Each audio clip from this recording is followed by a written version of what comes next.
Today, the Taliban asks the international community for help after one of the country's worst ever earthquakes. China's president celebrates his success as he prepares for an historic military parade.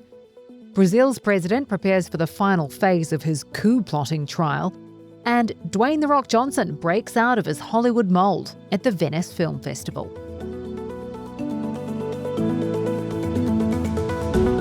It's Tuesday, September 2nd. This is Reuters World News, bringing you everything you need to know from the front lines in 10 minutes, 7 days a week. I'm Kim Vanell in Wanganui, New Zealand.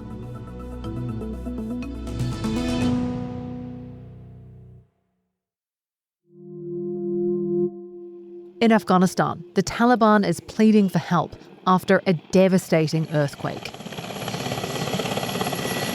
Some of the injured are being airlifted out of remote regions, but the death toll is 800 and rising.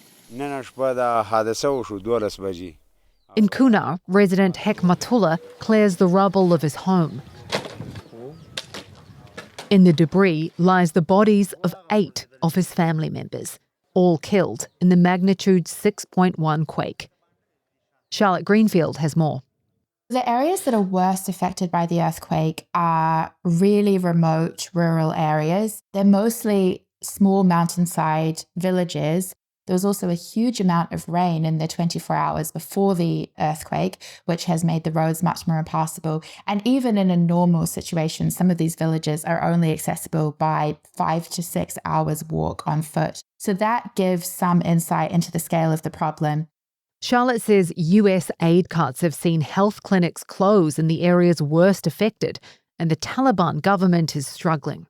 So the Taliban obviously have been in charge of the country since foreign forces withdrew in 2021. This is their third major earthquake that they are dealing with, and each one has posed really big challenges for them, in part because they are so isolated. Technically, only Russia recognizes them as a government, but it's getting harder and harder for them because the aid funding to Afghanistan is drying up. China's president is reveling in what may be one of his best weeks ever. Xi Jinping is meeting with North Korea's Kim Jong-un and Russia's President Vladimir Putin ahead of a huge military parade marking the end of World War II tomorrow. The historic meeting raises the possibility of a new trilateral axis of power. Kevin Krolicki is in Beijing. It's been a great week for Xi. At the end of last month, he was on a visit to Tibet, one of the highest cities in the world. Some analysts called that a health flex for a 72-year-old leader. This week, he had India's Modi and Russia's Putin in the same room. There was a show of camaraderie and solidarity. And then he's a day away from the largest military parade China has ever staged, where the message will be clear that the army, the military, its allegiance is to him. Kevin says it's been a great few days for Russia's president too. He was very much a guest of honor at multilateral meeting that China hosted this week. He was greeted warmly by India's prime minister, by China. He's traveling in his car freely in China. And I think it shows that if there were people in the West who had expected that he would be a pariah because of the war in Ukraine, that's not the case among this bloc.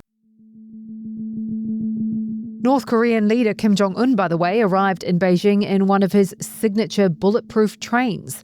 The journey was very slow. The train goes just 37 miles an hour, and so took 20 hours. The world's biggest academic association of scholars on genocide say Israel is committing genocide in Gaza. As an expert in international law, I can definitively say that there is no justification for the commission of war crimes, crimes against humanity, or genocide. Not even self-defense. That's president of the International Association of Genocide Scholars, Melanie O'Brien. She says the Hamas attack in October also constitutes international crime, but that after almost 2 years of war, any Israeli justification of self-defense is no longer valid. Israel's foreign ministry called the statement disgraceful. Nestle has fired CEO Laurent Farish for failing to disclose a romantic relationship with a subordinate. The Swiss food giant says the breach of conduct followed 2 internal investigations, and Farish will not receive an exit package. Philippe Navratil, who led Nestle's Nespresso unit, takes over immediately. That brings us to markets, which will get their first test ahead of a week packed with economic data releases with a Eurozone inflation report. It's expected to hold steady at 2%, keeping the European Central Bank on track to hold rates this month. Gold prices climbed to an all-time high on the back of a weaker dollar and rising bets of a US interest rate cut this month.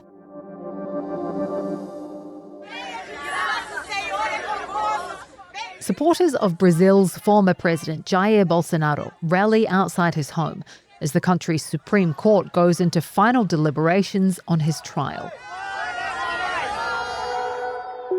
Bolsonaro is accused of plotting a coup after his electoral defeat, an accusation he's denied.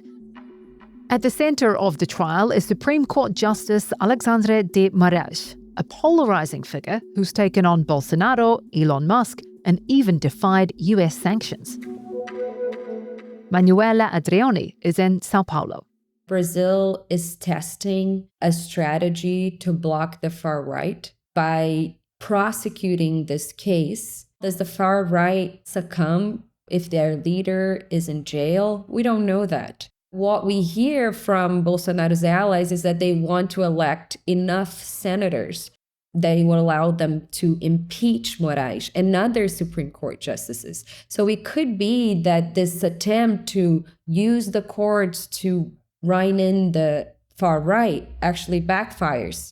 Moraes is not exactly a popular figure in Brazil. Like polls show that 46% of Brazilians are in favor of him being impeached. So it's not like he is this cherished figure. He is also divisive.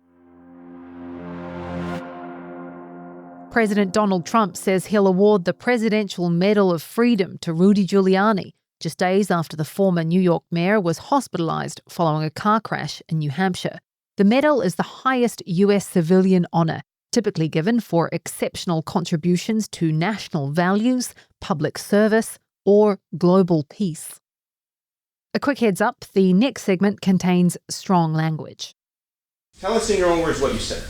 I said, bitch, get the fuck in my face. Why are you in my face? Why are you recording me? Ain't you supposed to be security? Cardi B faces closing arguments today in a civil suit where a security guard has accused her of assault and racial slurs during a 2018 clash at a Beverly Hills clinic. She claims the incident led to her firing. Cardi, who was pregnant at the time, denies touching the security guard and says she was being filmed without consent. The 82nd Venice International Film Festival is in full swing, drawing major stars to the red carpet, despite some industry struggles. Actors have been showing up in force, backing bold new projects, like Dwayne The Rock Johnson, who's breaking his mould in a gritty fight drama, The Smashing Machine, where he plays a soft-spoken man with private struggles. When you're in Hollywood, as we all know, and it had become about box office, I just had this burning desire and this just voice that was saying, well, again, what if? But what if there is more? What if Entertainment editor Mike Davidson is in Venice. What we hear and read in the news as to the state of play with the film industry and the economics of it, it probably is not faring so great, but the people who are earning a living in the industry, particularly the actors and the stars, well, they are out in force and they are really giving it as much support as they possibly can. It's super to see. And maybe we might see going into this Christmas run and then into the award season run, somewhat of a turnaround.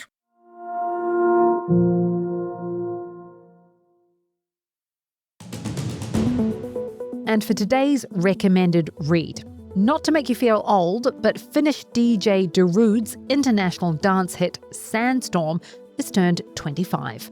To mark the occasion, hundreds of fans dressed in red raced around Helsinki, echoing the music video. We'll drop a link to that story in the pod description. For more on any of the stories from today, check out Reuters.com or the Reuters app. Don't forget to follow us on your favourite podcast player. If you're listening on a smart speaker, just ask for the latest news from Reuters 7 days a week. We'll be back tomorrow with our daily headline show.